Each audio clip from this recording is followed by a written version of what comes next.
I got paired against Levy Rozman, aka GothamChess, in an official chess draft. Here he goes. Uh-oh. This is gonna be tough.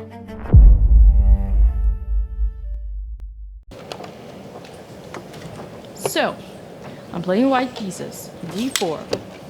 My main move since 4 years. D5, actually 2 years. C4, D takes C4. Queen's Gambit accepted. Ooh, interesting choice. Knight f3, Knight f6. Okay, development, E3, Bishop G4.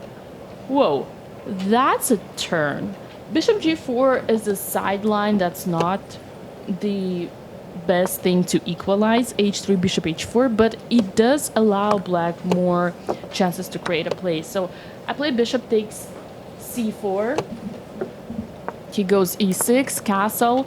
I do remember the plan, which is G4, Rook E1, and Bishop F1, and Bishop G6. Bishop D6, I go Rook E1, that's correct.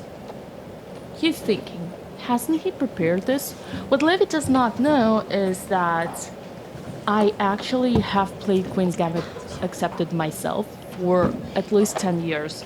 So I do have some knowledge in this position, even though it's the opposite color. Knight C6, okay. Knight C3, development. Black still hasn't played H6. Maybe not needed, maybe that is needed. So if black goes short castle, the best way, and Levy does that, is to play G4 and E4. But I don't remember that. In the moment, I just don't want to weaken my king. So I go solid Bishop F1. Still debating whether I want to play G4 or not, because in my head it was G4 Bishop G2. I didn't necessarily remember it was E4, although E4 is super logical. And Levy goes E5, which is a very logical move. Here Levy tries to counterattack my center before I got E4. Very smart. And I am debating whether I should play G4 or take on E5 or go D5. With taking on E5, I might end up in a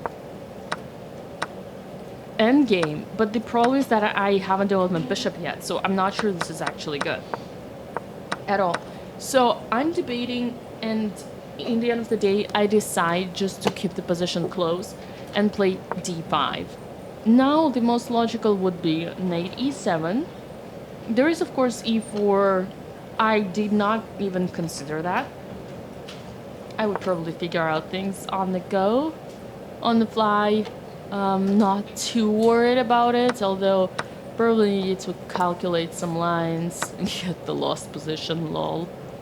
Oh shoot. Okay, maybe I shouldn't play that.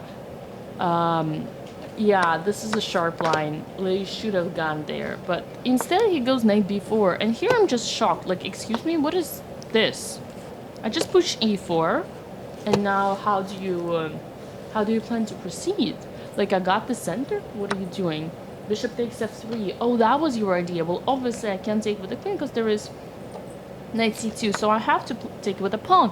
But I got two bishops. I have a fianchet to bishop. My king is totally fine. So Knight H4, and here, well, I already, okay, there are some ideas, but there is no check. So let's just first kick the knight, because in the Russian chess school, we say when there is a neighbor or stranger in your house, you gotta kick them out, right?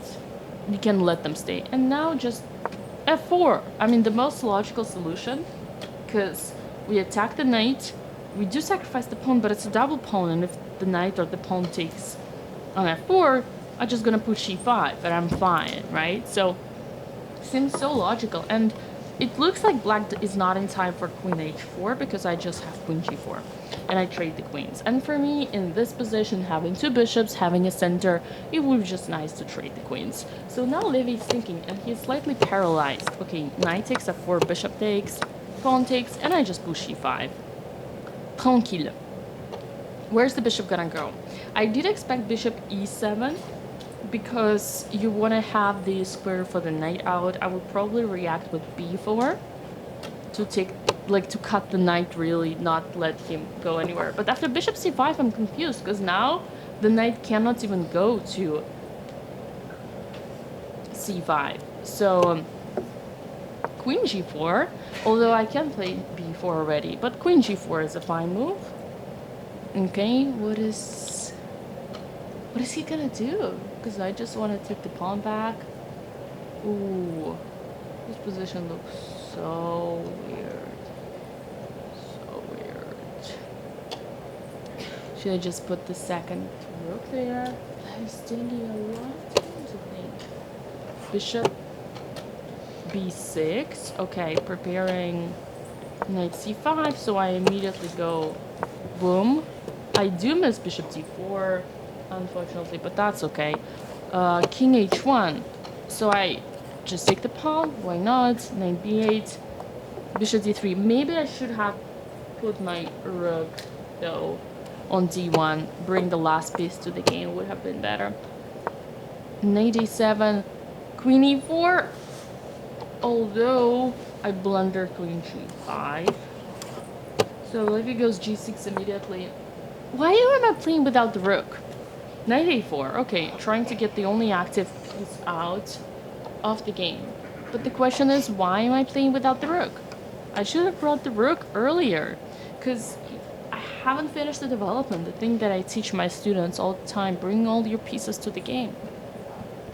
Weird. Levy is thinking about queen g5. And he does it. And now I don't know where to go. If I move the king somewhere, there are some things. I considered blundering this pawn, giving it away. But eventually I decided why not to trade. But here I completely missed this knight d5. Like, what? This is a total blunder by me. So, okay, big deal. I still have better pieces. Right? But wait a second. Knight g6, pawn g6, and f4. Oh my god. h4 was better, by the way. Oh my god. The knight is trapped. Holy cow. The knight is trapped. Rook d8. Okay, why to give a pawn? There was no need to give a pawn. Jesus Lord. c6. I take the knight. He takes the pawn. I go back. h6. Here I wasn't sure how to react. Should I play h6, h4, or take? I take. Rook d1. And then now this is getting annoying. Oh shoot, I should have played a4. I don't know why I missed a4. I did this stupid passive move. Rook back. He's trying to activate the rook. This is getting into my nerves. Rook e3. This is really getting into my nerves. Like, why would I put the rook back? Okay, rook c8. Fine. Calm down, Dina. Rook e3. He just wants to attack. I'm not sure if I capture, he would check. I'll go out. Oh, when I would just stop it. Oh, of course, silly me. Oh my god. Rook e3, and he takes, I take, and he checks, and he pushes. Oh, here I'm getting nervous. I push the pawn. Rook f1, rook f8, rook f1, rook d2. I take the pawn, because why not? Rook d4, he wants to win the rook. I double the rooks. But check! Completely missed this check. Shit. I just don't want to get checkmated. I don't think I get checkmated. Oh my god, I was so worried here. King h5. Oh, thank god I have rook f4. Rook king goes back. Careful! I cannot take this because I lose the rook. So I move the rook up. Move the rook down. Move the king away. And I'm gonna trade pawns. He has to take my rook.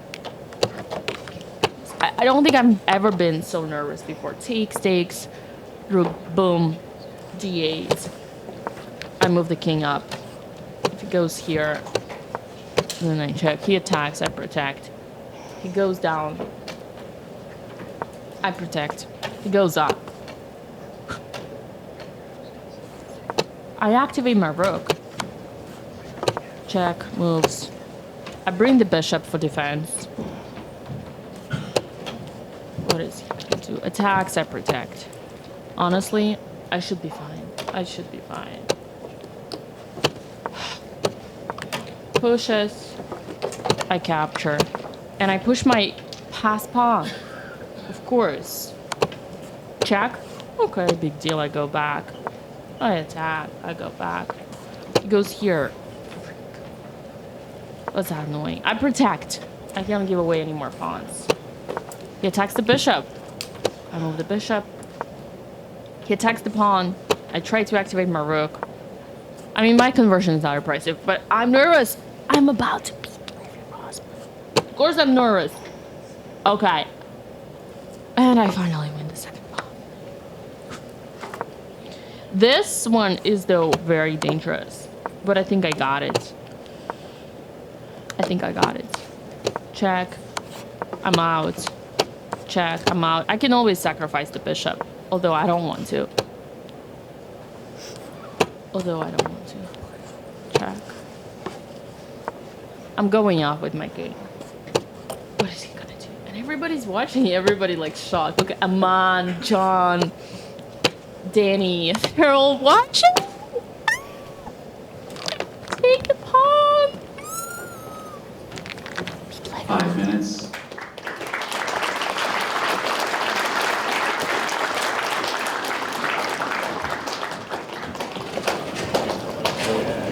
H5. I was like, I'm winning your pawn, maybe I have a chance. But you just have rook f4, and was it prep or you just played like super confident in the game? I know there's g4 and bishop g2, the line, but I didn't want to weaken my king, but other than that, no. Oh, you played so fast at some point, I was like, oh my god, like g8 is like the game.